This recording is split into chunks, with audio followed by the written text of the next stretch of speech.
మే 31వ తారీఖు శనివారం రోజున మేషరాశి వారికి ఒక రహస్యం అనేది బయటపడుతుంది. అంటే మేషరాశి వారి గురించి ఒక రహస్యం అనేది బయటపడబోతుంది. మీరు ఎక్కడ జ్యోతిష్యం చెప్పించుకున్నా అస్సలు నమ్మకం కుదరలేదా? అలానే మీ సమస్యలు కూడా నెరవేరలేవా?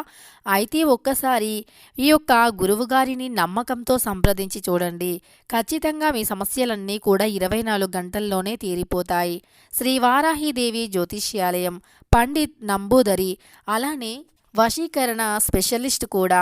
విద్యా, ఉద్యోగం, వ్యాపారం, పెళ్లి, ప్రేమించి మోసపోవటం, ఆరోగ్యం, నాగదోషం, సంతానం, భార్యాభర్తల మధ్య గొడవలు, అత్తాకోడళ్ల మధ్య గొడవలు, స్త్రీ పురుషుల వశీకరణం, ధనం నిలకడగా లేకపోవటం, రాజకీయం, వామచార దోషం, ఇలాంటి మీ యొక్క ఎటువంటి సమస్యలైనా 24 గంటల్లో పరిష్కారం లభించును. వీరి యొక్క సెల్ నెంబర్ వచ్చేసి 9043637512. మీకు ఎటువంటి సమస్యలు ఉన్నా కేరళ నుంచి నేరుగా పరిష్కారం చెప్పబడును. ఒక్కసారి నమ్మకంతో గురువుగారిని సంప్రదించండి. ఉంది. అయితే మే 31వ తారీఖు మేషరాశి వారి గురించి ఎలాంటి రహస్యం అనేది బయటపడబోతూ ఉంది. మేషరాశి వారికి ఏం జరగబోతూ ఉంది, ఈ రాశిలో జన్మించిన వ్యక్తుల యొక్క గోచార ఫలితాలు ఎలా ఉన్నాయి అనేటటువంటి పూర్తి అంశాలను ఈ వీడియోలో తెలుసుకుందాం. వీడియోని ఎక్కడా కూడా స్కిప్ చేయకుండా చివరి వరకు చూడండి. అప్పుడే మేమేం చెబుతున్నామో మీకు పూర్తిగా అర్థమవుతుంది. ఇక మేషరాశి అనేది రాశి చక్రంలో మొట్టమొదటి రాశి. అశ్విని నక్షత్రం 1, 2, 3, 4 పాదాలు, భరణి నక్షత్రం 1, 2, 3, 4 పాదాలు, కృత్తికా నక్షత్రం 1వ పాదంలో జన్మించిన వ్యక్తులని మేషరాశి వారిగా పరిగణిస్తూ ఉంటారు. ఈ రాశ్యాధిపతి వచ్చేసి బృహస్పతి, కుజుడు. ఇక మేషరాశిలో జన్మించినటువంటి వ్యక్తులకి జ్యోతిష్య శాస్త్రం ప్రకారం ఎలా ఉందో తెలుసుకుందాం. ఈ రాశి వారికి 2 గ్రహాల యొక్క అనుకూలత అనేది ఈ సమయంలో ఉంది. కానీ మీ గురించి ఒక నిజం, రహస్యం అనేది బయటపడుతుంది. కనుక మీరు ఆ రహస్యం బయటపడిన తర్వాత ఎలా ఉండాలి, పడక ముందు జాగ్రత్తలు ఏమిటి, అలానే ఏ దేవత ఆరాధన మేలు చేస్తుంది అనేటటువంటి పూర్తి అంశాలను ఈ వీడియోలో తెలుసుకుందాం. ఇక వీడియోలోకి వెళితే గనక మేషరాశి వారికి 2 ప్రత్యేకమైనటువంటి శుభయోగాలు ఏర్పడనున్నాయి. దీనివల్ల లాభం, అదృష్టం అనేవి అన్నీ కూడా వీరి సొంతం. జీవితంలో సానుకూల మార్పులు కూడా దీనికి కారణమని చెప్పుకోవచ్చు. జ్యోతిష్య శాస్త్రం ప్రకారం అయితే వీరికి మే 31వ తారీఖు శనివారం రోజున గురువు ఒకదానికొకటి 60 డిగ్రీల కోణంలో ఉంటారు. దీనితో గురువు శుక్రయోగం ఏర్పడుతుంది. దీనివల్ల ఈ రాశి వారికి అద్భుతమైన లాభదాయకంగా ఉంది. ఈ సమయంలో నిలిచిపోయినటువంటి పనులు మేషరాశి వారికి పూర్తవుతాయి. పురోగతి జీవితంలో అద్భుతంగా ఉంటుంది. కష్టాల నుంచి బయటికి రావచ్చు. ఆర్థిక పరిస్థితి మెరుగుపడుతుంది. సానుకూల మార్పులు కూడా వస్తాయి. ఈ యొక్క గురు శుక్ర కారణం వల్ల ఏర్పడే యోగం 5 రాశుల వారికి కూడా అనుకూలంగా ఉంది. అందులో మొట్టమొదటి రాశి ఇందులో మేషరాశి. అలానే మేషరాశి వారికి ఎక్కువగా లాభదాయకంగా ఉంది.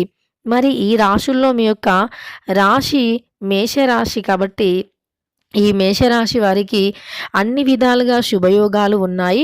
కొన్ని విషయాల్లో జాగ్రత్తగా ఉండాలి. మనం నిత్య జీవితంలో రాశులు, రాశి చక్రాలు, అలానే జ్యోతిష్యాన్ని నమ్ముతూ ఉంటాము. నిజానికి మనం ఏదైనా ఒక శుభకార్యం చేయాలి అన్నా, ఏదైనా ఒక నూతనంగా పనులు పూర్తి చేయాలి అన్నా, ఏం చేయాలన్నా ముఖ్యంగా మనకు జ్యోతిష్య శాస్త్రం ప్రకారం అయితే గ్రహాలు అనుకూలంగా ఉండాలి, నక్షత్రాల బలం ఉండాలి. అప్పుడే వివాహాది శుభకార్యాలు కూడా పూర్తవుతాయి. అంటే వివాహాది శుభకార్యంలో ఉండే ఆటంకాలు తొలగిపోయి మనకు శుభకార్యాలు కూడా జరుగుతాయి. కేవలం వివాహం వంటి శుభకార్యాలే కాకుండా ఇతర ఏ శుభకార్యాలు జరగాలి అన్నా గ్రహాల అనుకూలత తప్పకుండా ఉండాలి. ఈ సమయంలో అయితే మేషరాశి వారికి అద్భుతమైన యోగం ఉండటం వల్ల వీరు శుభకార్యాలు ఎక్కువగా చేస్తారు. ఈ సమయంలో కలిసి వస్తుంది కూడా. అలానే ఎక్కువగా సక్సెస్లను అందుకుంటారు. కొత్త వ్యక్తులను కలుస్తారు. ప్రమోషన్ వచ్చే అవకాశం ఉంది. వ్యాపారంలో కూడా మీకు ఎక్కువగా లాభాలు వస్తాయి. అలానే ఈ రాశి వారికి ఈ సమయంలో బాగుంటుంది. సంపద అనేది పెరుగుతుంది. వ్యాపారంలో కూడా ఎక్కువ లాభాలు వస్తాయి. కొత్త అవకాశాలు కలుగుతాయి. పనిచేసే ప్రదేశంలో గౌరవం మరి కాస్త పెరుగుతుంది. తోటి ఉద్యోగస్తులపై అధికారులు మిమ్మల్ని ప్రశంసిస్తారు. ఈ సమయంలో ఈ రాశి వారికి అదృష్టం కలిసి వస్తుంది. సక్సెస్‌ని అందుకోవటంతో పాటు డబుల్ సక్సెస్‌ని కూడా అందుకుంటారు. నాయకత్వ లక్షణాలు పెరుగుతాయి. మరి కాస్త పెరుగుతాయి. ఉద్యోగులకు ప్రమోషన్ వచ్చేటటువంటి డబుల్ ఛాన్స్ ఉంది. ఖచ్చితంగా కొంచెం శ్రమించండి. కొంచెం కష్టపడితే తప్పకుండా అవకాశాలు ఉంటాయి. ఉన్నతమైన స్థాయికి ఎదుగుతారు.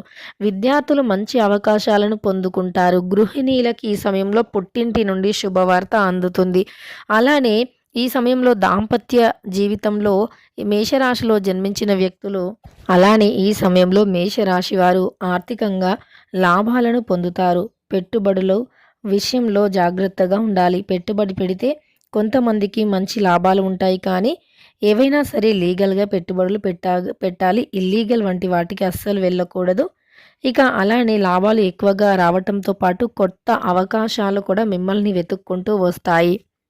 అయితే ఈ రాశివారు మాట మాట్లాడేటప్పుడు కొంత జాగ్రత్తగా ఉండాలి. మాటను మాట్లాడేటప్పుడు నోరు కాస్త అదుపులో పెట్టుకోవాలి. ఎందుకంటే మీకున్నటువంటి గోచారం ప్రకారం అయితే మీరు ఏది మాట్లాడినా సరే అది కాస్త రాంగ్ అయ్యే అవకాశం ఉండి ఉంటుంది. మీరు ఏదైనా మాట్లాడేటప్పుడు ఇక ఈ రాశి వారికి వీరి గురించి ఒక రహస్యం అనేది బయటపడబోతూ ఉంది.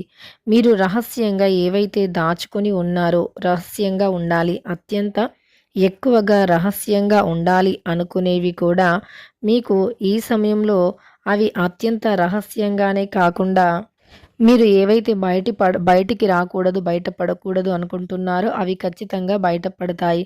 కనుక ఆ విషయంలో కొంత జాగ్రత్తగా ఉండండి. అదేవిధంగా కొన్ని విషయాలలో కూడా కొంత జాగ్రత్తను పాటించవలసి ఉంటుంది. ఎంత జాగ్రత్తగా ఉంటే అంత మంచి ఫలితాలు కూడా లభిస్తాయి. ఈ సమయంలో మీకు కొన్ని అనుకూలమైనటువంటి పరిస్థితులు ఉన్నప్పటికీ మీరు కొంత జాగ్రత్తగాను ఉండాలి. ఎందుకంటే ఈ సమయంలో మీరు చేసినటువంటి ఏ పనైనా సరే శుభప్రదంగా మారుతుంది. అయినప్పటికీ మీకు శత్రువులు కూడా అధికంగానే ఉంటారు. మీకు శత్రుత్వం అధికంగా ఉండటం వల్ల సమస్యలు కూడా అధికమవుతాయని గుర్తుపెట్టుకోండి. సమస్యలు అధికం అవ్వటం వల్ల అనేక రకాల బాధలను, సమస్యలను, కష్టాలను కూడా ఎదుర్కొంటారు. తద్వారా మీకు ఎలాంటివైనా సరే అంటే సమస్యలు కూడా వస్తాయి. అలానే మీరు ఎవరినైతే ఎక్కువగా నమ్ముతారో ఆ వ్యక్తులు నమ్మక ద్రోహం కూడా చేస్తూ ఉంటారు. కనుక మీరు కొన్ని విషయాల్లో మాత్రం తప్పకుండా జాగ్రత్తగా ఉండాలి. నమ్మక ద్రోహం చేసేటటువంటి వ్యక్తులు ఎక్కడో ఉండరు, మీ పక్కనే ఉంటారు. కానీ మీరు వారిని గ్రహించరు. మంచివారిని దూరం చేసుకుంటారు. చెడ్డ వ్యక్తులను చేరువ చేసుకుంటారు. జీవితంలో చాలా సందర్భాలలో తెలిసి తెలియక కొంతమంది చెడ్డ వ్యక్తుల మాటలు విని మీ యొక్క జీవితాన్నే మీరు కోల్పోవలసి వస్తుంది. మీకు మంచి చేసే వ్యక్తులను మీ నుండి దూరం చేయాలి అని మీ శత్రువులు పట్టుబట్టుకొని కూర్చుంటారు. అలాంటి వ్యక్తుల చేతుల్లో మీరు ఖచ్చితంగా చిక్కుతారు. కనుక కాస్త తెలివిగా ఆలోచించండి. నూతనమైనటువంటి స్నేహితులతో ఎక్కువ పరిచయాలను పెంచుకోవద్దు. కొత్త స్నేహితులకి చాలా దూరంగా ఉండండి. కొత్త స్నేహితులకి ఎంత దూరంగా ఉంటే అంత మేలు జరుగుతుంది. కొత్త స్నేహితులతో చాలా మితంగా మాట్లాడాలి. ముఖ్యమైన పత్రాలను అందుకుంటారు. డబ్బు విషయంలో కూడా ఎవరికైనా ఇచ్చేటప్పుడు డబ్బుని చాలా జాగ్రత్తగా చూసుకోండి. డబ్బుని ఎవరికి ఇచ్చేటప్పుడైనా చాలా జాగ్రత్తగా ఉండండి. లేదంటే చాలా నష్టపోతారని గుర్తుపెట్టుకోండి. ఇక డబ్బు అనేది మీ చేతికి అందాలి అన్నా, డబ్బుకు సంబంధించిన సమస్యలు తొలగిపోవాలి అన్నా, కుటుంబంలో సంతోషం నెలకొనాలి అన్నా ఖచ్చితంగా ఇక ఈ మేష రాశి వారైతే ఇలా మీ గురించి ఒక రహస్యం బయటపడుతుంది కనుక జాగ్రత్తగా ఉండండి. ముఖ్యంగా ఈ రహస్యం ఎప్పుడు బయటపడుతుంది అంటే గనక సాయంత్రం 4 తర్వాత ఈ రహస్యం అనేది బయటపడుతుంది. అంటే మీరు ఏదైతే అత్యంత రహస్యంగా దాస్తున్నారో అది బయటపడబోతూ ఉంది కనుక జాగ్రత్తగా ఉండండి. వీడియో నచ్చితే లైక్ చేయడం మర్చిపోకండి. ఇలాంటి ఎన్నో వీడియోస్ కోసం ఛానల్ని తప్పకుండా సబ్స్క్రైబ్ చేసుకోండి.